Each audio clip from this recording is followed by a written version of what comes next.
Баршаңызға сәлем, сіздермен Жолдыз.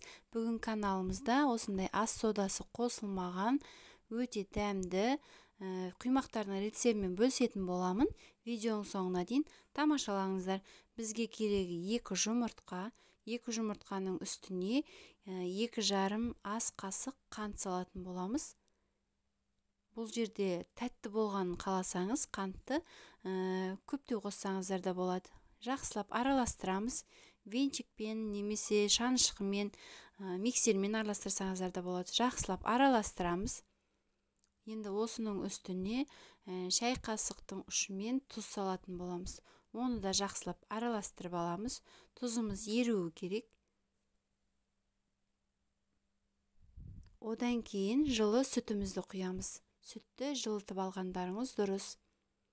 Жақсылап араластырып, 2-3 бөлікке бөліп, електен өткізілген ұнды салатын боламыз. Ұнды аз-аздан салып отырып, араластырып отырыңыздар.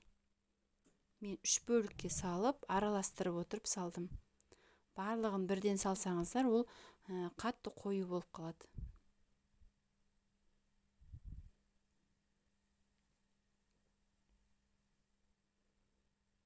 Міне соңғы бөлігін салып, ешқандай ұнның түйіршігі қалмайтындай етіп, жақсылап араластырып алатын боламыз.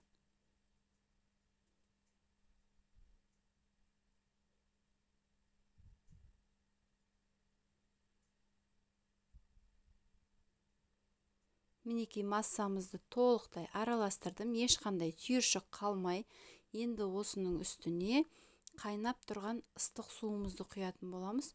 Оны да осылай аз-аз мөлшерден араластырып отырып құятын боламыз.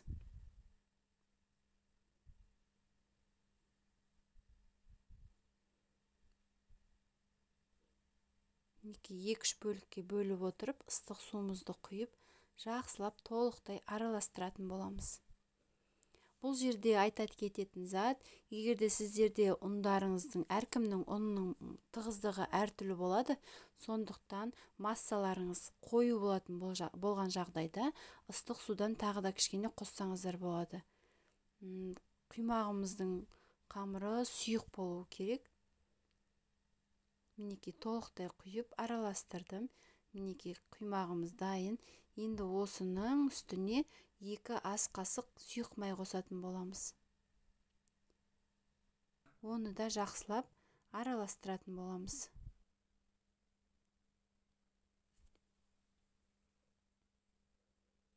Осы кезде газға табамызды ысытып қойғанымыз дұрыс.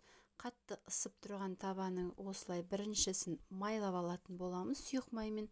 Жақсылап бір рет майласаңыздар, одан кейінгі құймақтарды майлаудың қажеті жоқ.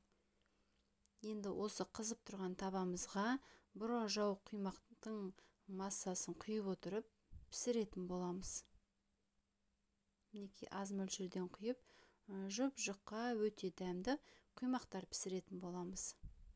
Өте тез піседі. 1-2 минутта пісіп шығатын құймақтар. Барлық құймақтарымызды дәл осылай етіп пісіріп алатын боламыз. Бұл жерде менде құймақтың саны 20 дана құймақ шықты.